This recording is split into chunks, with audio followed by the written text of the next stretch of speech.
पिछले क्लास में रॉयल्टी का जर्नल और लेजर आपको बता दिए। आज हम लोग क्वेश्चन नंबर 1 बनाने वाले हैं रॉयल्टी का। तो क्वेश्चन बनाने से पहले आपको एक टेबल बनाना पड़ता है, जिसको हम लोग एनालिटिकल टेबल बोलते हैं।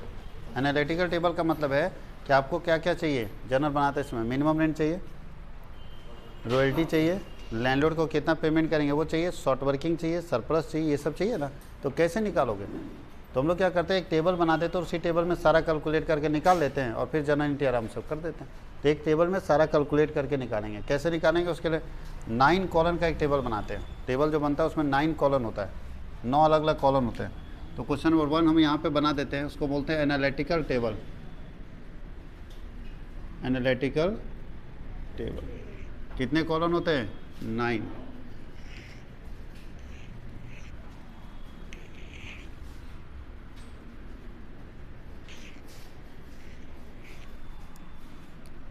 सबसे पहले में ईयर लिखा होता है, किस साल का बना रहे हैं। यहाँ लिखा रहता है प्रोडक्शन, प्रोडक्शन बोल सकते हैं, सेल बोल सकते हैं, जो भी दिया रहेगा। प्रोडक्शन होगा, सेल होगा, ठीक है। तो यहाँ पे लिखा रहेगा प्रोडक्शन, ये क्वेश्चन में दिया रहेगा। ईयर भी दिया रहेगा, प्रोडक्शन भी दिया रहेगा। यहाँ पे निकालते हैं रॉयल्टी। रॉयल्टी मतलब रेंट कितना बनेगा। तो रॉयल्टी नहीं दिया रहेगा, लेकिन रॉयल्टी का रेट दिया रहेगा। रॉयल्टी का क्या दिया रहेगा? रेट। और आपको हम जब डेफिनेशन लिखवा रहे हैं तो रॉयल्टी का तो बताए होंगे कि रॉयल्टी इक्वल टू क्या होता है? प्रोडक्शन इंटू रेट होता है। यहाँ पे क्या होता है? Production into rate. प्रोडक्शन और रेट को मल्टीप्लाई कर देते हैं, कोई दिक्कत है? प्रोडक्शन और रेट को मल्टीप्लाई कर देंगे तो रॉयल्टी आ जाएगा। ये भी आपको मिल गया, क्वेश्चन में ही मिलेगा। एक और क्वेश्चन में मिल जाता है मिनिमम रेंट, ये आपके क्वेश्चन में दिया रहेगा। मिनिमम कितना मिनिमम रेंट देना वो आपके क्वेश्चन में दिया रहेगा। तो ये 4 आपके क्वेश्चन में लिखा रहेगा। मतलब 4, ये टेंशन नहीं लेना, चारों आपको मिल जाएगा। हर क्वेश्चन में आपके क्वेश्चन में दिया रहेगा। आपको 4 और बनाना है, 5 और बनाना है। इसके बाद यहाँ पे एक जो कॉलम होता है उसको बोलते हैं शॉर्ट वर्किंग। क्या बोलते हैं? Short working. लॉस अगर होगा तो इसमें लिखेंगे। यहाँ पे होता है सरप्लस, प्रॉफिट होगा तो इसमें लिखेंगे। यहाँ पे होता है शॉर्ट वर्किंग को SW शॉर्ट में बोलते हैं। क्या बोलते हैं? SW। यहाँ पे होता है शॉर्ट वर्किंग रिकूप्ड। अगर फ़ायदा होगा ना तो अपने घाटे को हम यहाँ एडजस्ट करेंगे। यहाँ होता है पे टू लैंडलॉर्ड, पे टू लैंडलॉर्ड, मालिक को यहाँ पेमेंट करेंगे। और यहाँ पे होगा अनरिकूप्ड। SW का मतलब क्या होता है? Short working transfer to PL। PL मतलब प्रॉफिट एंड लॉस। कोई दिक्कत किसी को? ये इतने सारे कॉलम्स होते हैं, आराम से, टेंशन नहीं लेना, धीरे धीरे सब समझ आएगा। एक एक करके समझते जाना। पहले हम लोग टेबल को समझा देते हैं, उसके बाद हम लोग चलेंगे क्वेश्चन में। यहाँ पे क्या लिख रहे हैं? जब प्रोडक्शन रहेगा तो कौन साल में प्रोडक्शन वो दिखाओगे ना, 15 में होगा, 16 में, 17 में। तो जिस साल प्रोडक्शन होगा उसका ईयर लिखा रहेगा। यहाँ पे रॉयल्टी दिया रहेगा, प्रोडक्शन इंटू रेट करके। यहाँ पे क्या लिखा रहेगा? मिनिमम रेंट कितना कम से कम देना है। मिनिमम रेंट का मतलब कम से कम लैंडलॉर्ड को उतना देना ही पड़ेगा। यहाँ क्या होगा? Short working. शॉर्ट वर्किंग कब होगा? जब मिनिमम रेंट ज़्यादा होगा या रॉयल्टी ज़्यादा होगा। ये अगर ज़्यादा हो गया और रॉयल्टी कम आ गया शॉर्ट वर्किंग हो जाएगा। और कहीं ये ज़्यादा हो गया और ये कम हो गया तो सरप्लस आ जाएगा। तो दोनों में से कैसे निकलेगा ये समझ में आया? ये शॉर्ट वर्किंग कब आता है बता चुके ना सबको। शॉर्ट वर्किंग कब आएगा? जब मिनिमम रेंट ज़्यादा होगा, रॉयल्टी क्या होगा? कम। और इसमें क्या होगा? रॉयल्टी ज़्यादा होगा और मिनिमम रेंट क्या होगा? कम। तो सरप्लस आ जाएगा। अच्छा, मान लीजिए कि लॉस हो गया 3000 का, 3000 का लॉस हो गया और अगले साल फ़ायदा हो गया। तो क्या इस लॉस को जो पहले हुआ है उसको इस फ़ायदे से एडजस्ट किया जा सकता है? तो इसके लिए आपको अपने मालिक से एग्रीमेंट में लिखवा लेना होगा कि सर अगर हमको लॉस होता है तो उस लॉस को हम कहाँ से मैनेज करेंगे, क्योंकि आपको भी पैसा देना है, बिजनेस भी लॉस में जा रहा है तो कहाँ से सकेंगे हम। तो मालिक अगर ऐसा ऑप्शन देता है आपको कि ठीक है आपको जो लॉस होगा, शॉर्ट वर्किंग जो होगा, इस शॉर्ट वर्किंग को आप अपने सरप्लस से 2 साल तक एडजस्ट कर सकते हैं, तो 2 साल तक एडजस्ट कर लेंगे। 3 साल तक कर सकते हैं, 3 साल तक, जितने साल तक ऑफर देगा, ऑप्शन देगा, उतने साल तक आप अपने सरप्लस मनी को यूज़ कर सकते हैं। किसको ख़त्म करने के लिए? लॉस को ख़त्म करने के लिए। उसी को यहाँ लिखे हैं शॉर्ट वर्किंग रिकूप्ड। क्या लिखे हैं? Short working recouped. क्योंकि बताइए, खुद सोचिए कि कोई भी अगर लीज पर लेता है ज़मीन, अभी टाटा कंपनी बड़का गांव में ज़मीन लीज पर ले ली कि हम यहाँ टाटा का प्लांट बैठाएंगे और गाड़ी बनाएंगे, क्या लगता है अगले साल से गाड़ी बनना शुरू? 4 साल लगेगा प्लांट बैठाने में, 4 साल, तो 4 साल मालिक को तो रेंट देना पड़ रहा है, तो बताइए लॉस है या नहीं। तो टाटा कंपनी मालिक से एग्रीमेंट में लिखाएगा ना कि हम अभी पैसा दे रहे हैं, कोई दिक्कत नहीं, लेकिन जब आप बहुत ज़्यादा प्रॉफिट कमाने लगेगा, सरप्लस में चले जाएगा, आपका रॉयल्टी सरप्लस में जाएगा, तो सरप्लस वाला पैसा हम इसमें एडजस्ट कर लेंगे। समझ गए? मिनिमम रेंट आपको देते रहेंगे, लेकिन जब तक हम लॉस अपना मेकअप नहीं करेंगे तब तक आपको सरप्लस वाला पैसा नहीं देंगे। तो अगर मालिक मानने के लिए तैयार हो गया कि हाँ ठीक है, तो भैया अगर 5 साल तक है तो 5 साल तक नहीं देगा। अगर मालिक बोला नहीं 5 साल तक तो नहीं देंगे, लेकिन 2 साल तक आप एडजस्ट कर सकते हैं। अब आपका किस्मत 2 साल में ज़्यादा कमा लीजिएगा, सारा एडजस्ट हो जाएगा, और नहीं कमाएगा भैया तो नहीं एडजस्ट होगा, लेकिन 2 साल तक हम मौका देंगे आपको, एडजस्ट कर सकते हैं। तो जितने साल तक देगा उतने साल तक इस सरप्लस के पैसे को कहाँ यूज कर सकते हैं, इसको एडजस्ट करने में, घाटे को अपना मेकअप करने में। उसको क्या बोलते हैं? Short working recouped. रिकूप मतलब रिकूप कर लिया, मतलब मेकअप हो गया, एडजस्ट कर लिया। अब बताइए जो नहीं हो पाया, सो जैसे 6,000 का लॉस हुआ और 5,000 एडजस्ट कर लिए, तो 5,000 तो रिकूप कर लिए, और 1,000 नहीं हो पाया।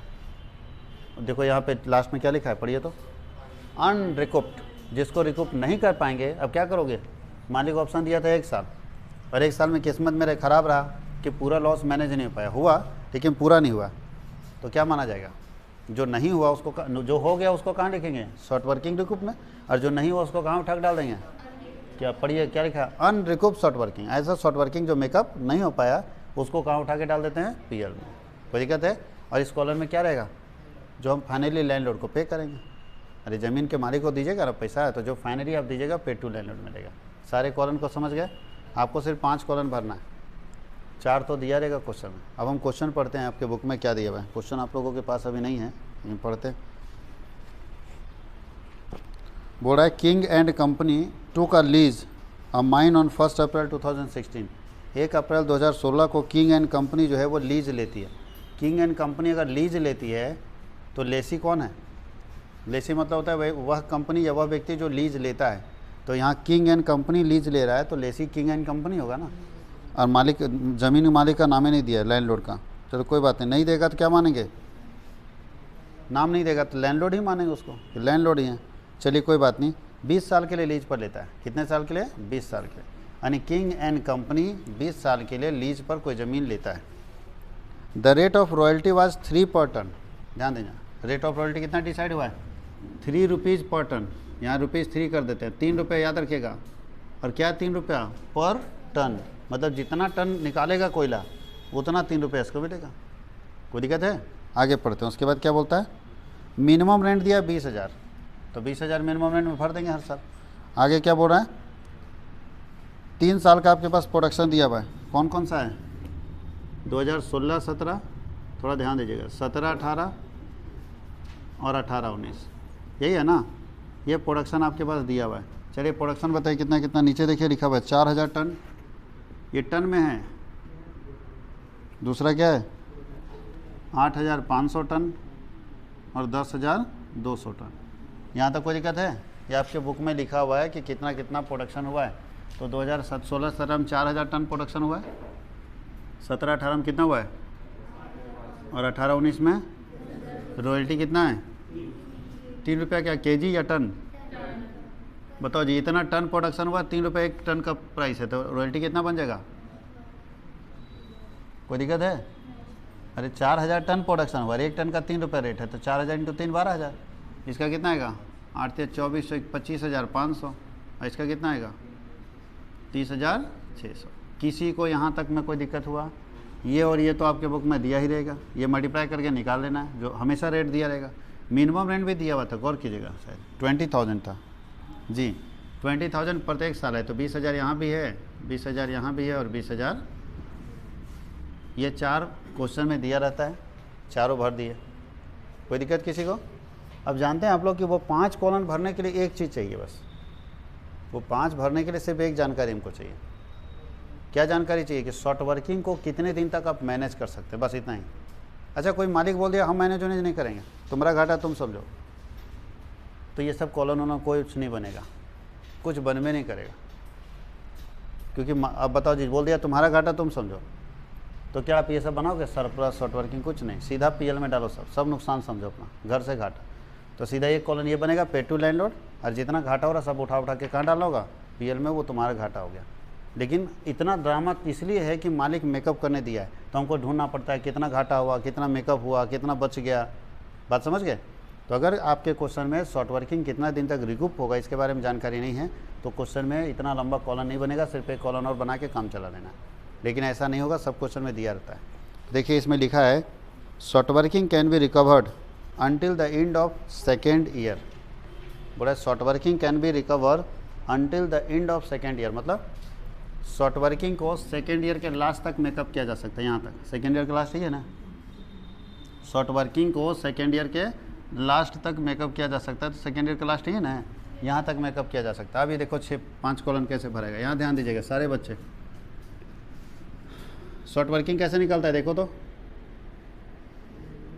मिनिमम रेंट ज़्यादा होगा, रॉयल्टी क्या होगा, कम होगा। तो देखो मिनिमम रेंट कितना है, 20,000 मालिक को देना। आपका रॉयल्टी कितना बना, तो 8,000 कहाँ से दोगे, मालिक तो लेगा 20,000, तो 8,000 आपका शॉर्ट वर्किंग। हाँ या नहीं, मालिक 20,000 से चवन्नी कम नहीं रहेगा, और आप कमा के दिए 12,000, तो 8,000 घर से ला के दीजिए। कोई प्रॉब्लम किसी को? अच्छा, जब शॉर्ट वर्किंग होगा तो सरप्लस तो नहीं होगा, दोनों में कोई ही नहीं होगा जी, या तो घाटा या फायदा। अच्छा, जब सरप्लस नहीं होगा तो रिकूप किसका करोगे, मेकअप सरप्लस का ही ना होता है, ये भी नहीं होगा। लेकिन मालिक को कितना देंगे, 20,000 या 12,000, 20,000। और पीएल में भी कुछ नहीं, पीएल में कब जाएगा, जब घाटा होगा। देखो पीएल में कब जाएगा बताते हैं, ये जब फेल कर जाएगा ना, इसको अगर हम रिकूप नहीं कर पाएंगे ना तब पीएल में जाएगा। तो अभी रिकूप करने का टाइम कहाँ तक गया, सेकेंड ईयर तक है ना, तो सेकेंड ईयर तक वेट करेंगे। अगर मेकअप हुआ ठीक है, नहीं थोड़ा पीएल में डाल देंगे। पीएल में डालने का मतलब अपना नुकसान समझ लेंगे, ठीक है। अभी ये नुकसान नहीं है, 8,000 मेरा अभी शॉर्ट किया ना यहाँ प्रोडक्शन, 20,000 देना पड़ा और हमारा कितना बन रहा है 12,000, तो 8,000 कम पड़ा है, तो मेरा लॉस नहीं है। लॉस तब होगा जब हम इसको मैनेज नहीं कर पाएंगे, तब ना मेरा लॉस होगा। अभी तो हम उसको बचा के रखें कि शायद अगले साल अगर किस्मत ठीक साथ दिया तो मेकअप हो जाएगा, तो मेरा लॉस कहाँ हुआ। इसलिए पीएल में तब डालेंगे जब रियल में लॉस हो जाएगा। तो चलिए नेक्स्ट ईयर देखिए क्या है, अगले साल ध्यान दीजिए इधर। अगले साल क्या हो रहा है, 20,000 देना है, 25,500 हो गया, तो लॉस है या प्रॉफिट है।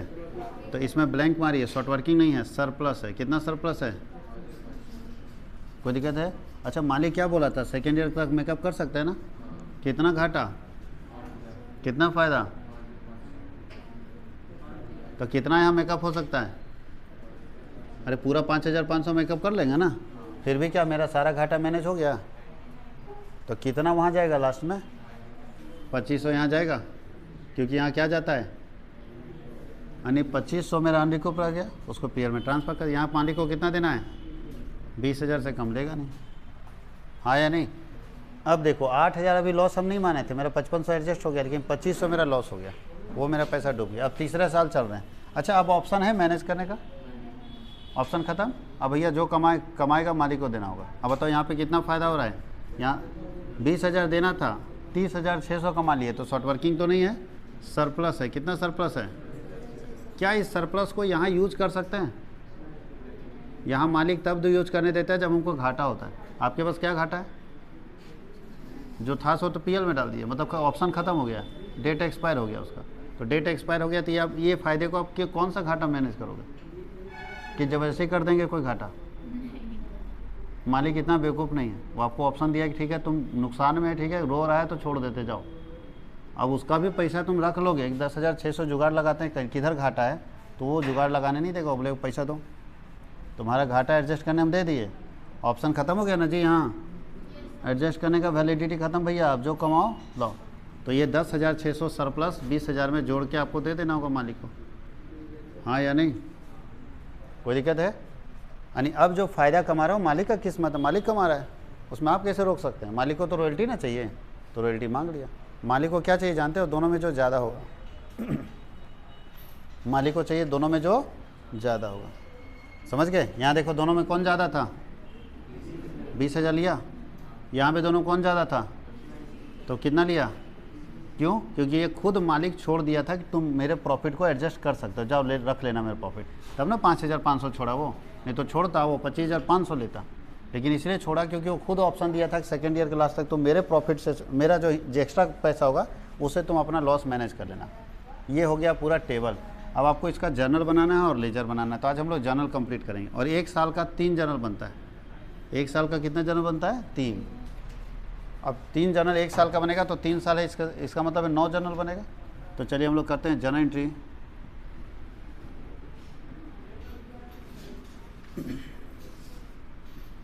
इन the books of lessee, lessee के बुक में जर्नल करना आपको। तो देखिए 2016-17 का मार्च होगा ना, 16-17 है तो मार्च में होगा, मार्च 31 फर्स्ट एंट्री क्या होगा। तो ध्यान दीजिए, आपको जो जर्नल बताया गया वो हर जगह सेट नहीं बैठेगा। पहले कंडीशन देखना पड़ेगा कि वो 3 कंडीशन में बताया ना जर्नल, केस 1, केस 2, केस 3। तो पहले चेक करके तो देखो कौन भिड़ेगा यहाँ पे। तो देखो केस 1 में क्या बताए थे, आपको यहाँ ध्यान देना। बोल रहा है मिनिमम रेंट से रॉयल्टी ज़्यादा है, कम है या बराबर है। मिनिमम रेंट से रॉयल्टी क्या है, कम है। बराबर किधर दिख रहा है भैया, 20,000 उधर 12,000 है। तो पहला केस था मिनिमम रेंट से रॉयल्टी बराबर है, वो तो यहाँ नहीं लगेगा, बराबर दिख रहा है आपको। दूसरा क्या है, मिनिमम रेंट से रॉयल्टी क्या है, कम है। तो देखिए तो कोई केस था मिनिमम रेंट से रॉयल्टी कम है मिला केस। देखिए अपने बुक कॉपी में मिलाइए कि मिनिमम रेंट ज़्यादा है और रॉयल्टी कम है, केस 2 में मिलेगा, मिला। अब देखो केस 2 में क्या एंट्री था, हम यहाँ लिख देते हैं आराम से, पूरा तीनों एंट्री छाप देना। केस 2 मिला ना, पहला साल में कौन सा केस मिला, 2, तो पहला साल के लिए केस 2 का तीनों एंट्री छाप देना, हो गया पहला साल। फिर दूसरे साल में केस ढूंढेंगे कौन मिल रहा है, जो मिलेगा उसका एंट्री कर देना। क्या एंट्री था देखो,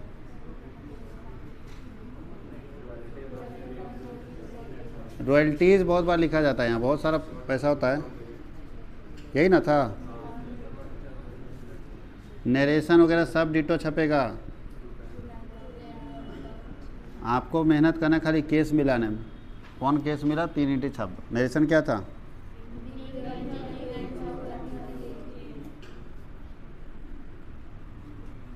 एंड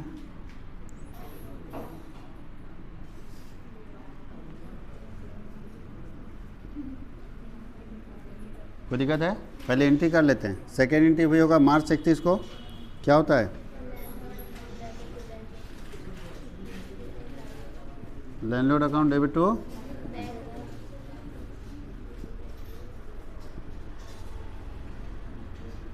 पे टू लैंडलॉर्ड। और तीसरा होता है मार्च 31 को, क्या होता है,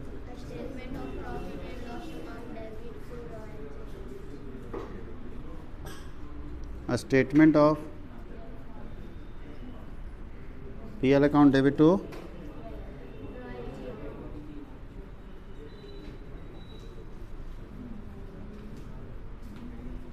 being royalty money transfer to PL account.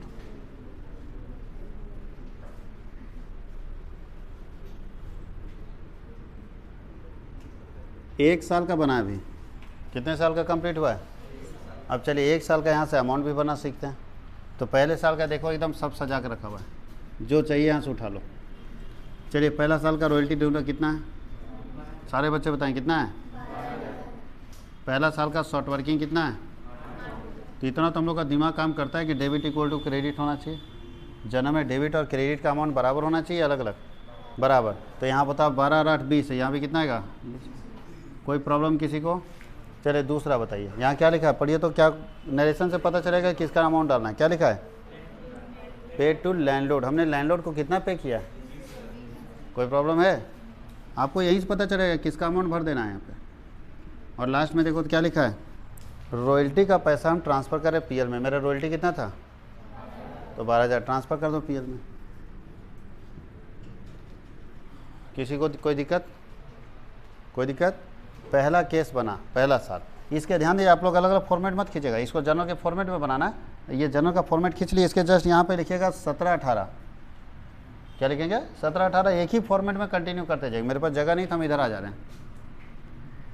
2017-18, कोई दिक्कत किसी को। एक ही जर्नल में सिर्फ डेट वाले कॉलम में साल बदलते जाना और कंटिन्यू जर्नल करते जाना है, अलग अलग मत खींचना। कुछ बच्चे लोग देखते हैं कि साल का अलग जर्नल खींचता है, फिर उसका अलग फॉर्मेट, फिर उसका अलग फॉर्मेट, ऐसा नहीं होता है। एक ही फॉर्मेट में सिर्फ डेट वाले कॉलम में ईयर बदलते जाना और आगे बढ़ते जाना। अब बताइए सेकंड में कौन सा केस लगेगा, फर्स्ट वाला केस, सेकंड वाला केस या थर्ड वाला केस। थर्ड वाला लगेगा क्योंकि सरप्लस है ना, थर्ड वाला लगेगा। तो थर्ड वाला का एंट्री मारते हैं। थर्ड वाला केस का क्या एंट्री था,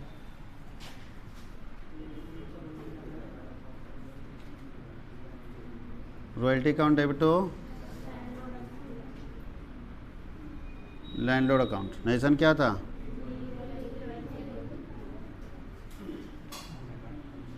being royalty due.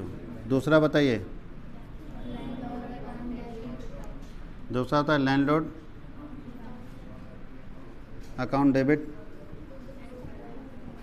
To bank, और टू क्या होगा?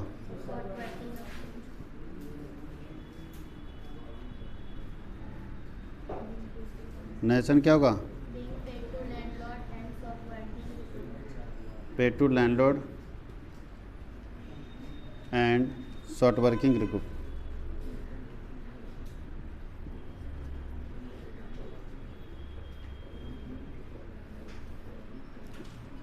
और तीसरा क्या होगा?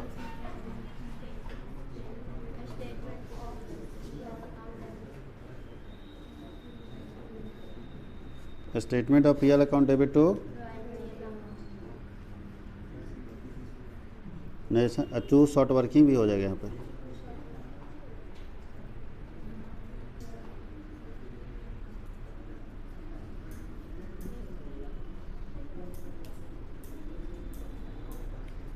Being royalty and short working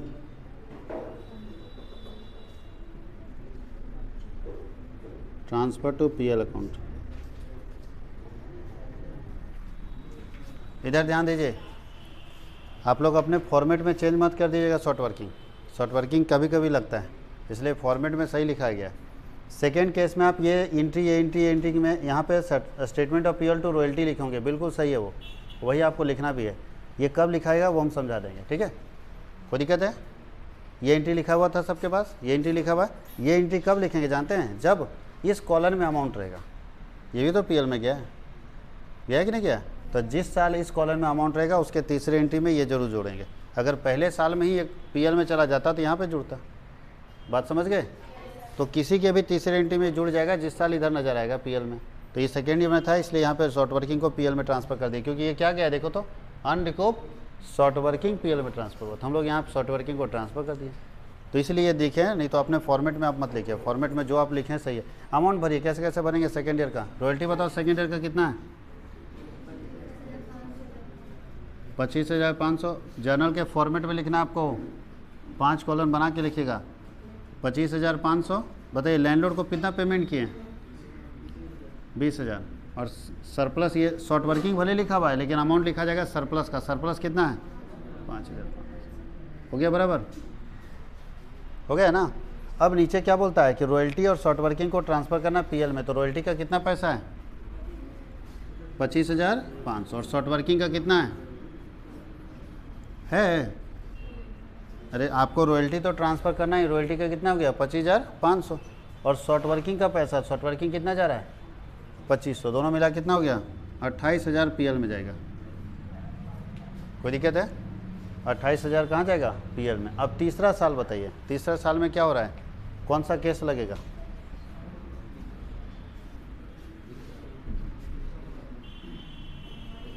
third case या सेकंड केस? कौन सा? फर्स्ट वाला केस लगेगा। Royalty account debit to landlord first case है, नरेशन लिख लोगे ना? दूसरा होता है landlord to landlord account debit to bank, सब मार्च में जाएगा एंट्री। और तीसरा क्या? पीएल टू रॉयल्टी, सारा 31 मार्च को होगा। मार्च 31 को एंट्री जाएगा, ठीक है? फर्स्ट केस क्यों? क्योंकि बताइए, आप बोल रहे हैं सब थर्ड केस। थर्ड केस में क्या था? थर्ड केस में एडजस्ट कर रहे थे ना शॉर्ट वर्किंग को।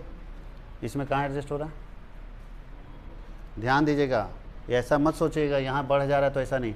आप जितना कमा रहे उतना ही मालिक को पेमेंट कर रहे हैं, तो जितना कमा रहे उतना तो दे ही रहे, तो कहाँ बचा? ना फ़ायदा ना घाटा। तो जिस साल शॉर्ट वर्किंग या रिकूप्ड या पीएल, ये तीनों में कहीं कॉलम में अमाउंट नहीं रहेगा, उस साल इक्वल वाला ही बनेगा। इक्वल का मतलब है जितना आप कमाए आप दिए कितना? उतना ही ना दिए, तो उतना दिए तो आपके पास सरप्लस कहाँ बचा? कमाए से सब दे दिए तो बचा कहाँ? इसलिए इक्वल वाला होगा। देखने में लग रहा है भले सरप्लस वाला है, कि होगा क्या? इक्वल वाला। कोई दिक्कत है? अब बताइए कितना लिखेंगे, तो हर साल लिखेंगे 30,600। सारे एंट्री में कितना जाएगा, इक्वल वाला में ही दिक्कत नहीं है, एकदम सीधा एक अमाउंट भरना है सब में। तो बताइए ये 9 एंट्री पढ़ते पढ़ते आपको तीनों केस सिखा दिया कि नहीं सिखा दिया? तीनों केस का जर्नल आप सीख लिए। आराम से इसको लिखिए, एक बार समझिए, और कल के क्लास में इसी क्वेश्चन का लेजर बताएंगे। ये जो जर्नल है ना आपके कॉपी में सामने रहना चाहिए, और इसी क्वेश्चन का लेजर सिखाएंगे। कॉपी सामने रख के सीखिएगा कि कैसे इसका लेजर बनाएंगे तो क्वेश्चन आसान पड़ेगा। तो इसको लिख लीजिए, फिर हम लोग अगले क्लास में इसका लेजर सीखेंगे। थोड़ा सा बंद कर दो।